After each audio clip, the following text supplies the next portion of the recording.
శివ చూసిన తర్వాత నేను పూర్తిగా ఆశ్చర్యపోయాను. అది సినిమా కాదు, ఒక విప్లవం, ఒక ట్రెండ్ సెట్. తెలుగు సినిమాకు కొత్త నిర్వచనం చెప్పి కొత్త ఒరవడికి నాంది పలికిన సినిమా శివ. అండ్ ఇప్పటికీ మర్చిపోలేను ఒక షాట్, కల్ట్ షాట్లు అనుకోవచ్చు మనం, ఆ సైకిల్ చైన్ సీన్ ఇప్పటికీ మనసులో అది నిలిచిపోయింది. నాగార్జున తన నటనలోని ఆ తీవ్రత, ఆ చూపుల్లో తీక్షణత, ఆ కంపోజ్డ్ నటనలో ఉన్న ఆ శక్తి, ఇవి ఫెంటాస్టిక్. అమల గారి నటన, రఘువరన్ విలన్ పాత్ర, ఇలా ప్రతి ఒక్కరూ ప్రతి ఫ్రేమ్ కి ప్రాణం పోసారు. ఇప్పుడు మళ్ళీ శివ ఈ డిజిటల్ ఎరాలో విడుదల కాబోతుందని తెలిసినప్పుడు నాకు నిజంగా చాలా చక్కటి ప్రయత్నం అనిపించింది. ఎందుకంటే నేటి యువతరానికి, ఈ నేటి జెన్జీకి ఈ సినిమా గురించి తెలుసుకోవాలి అంటే అప్పట్లోనే ఇది వెరీ మచ్ కాంటెంపరీ ఫిలిం గా ఎలా తీశారు అని.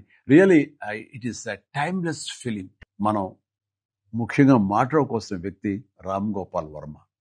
ఆయన విజన్, ఆ camera angles, light and sound projection, దాని ప్రెజెంటేషన్ అన్ని అద్భుతంగా కొత్తగా అనిపించాయి. అప్పట్లో వావ్ అనిపించింది.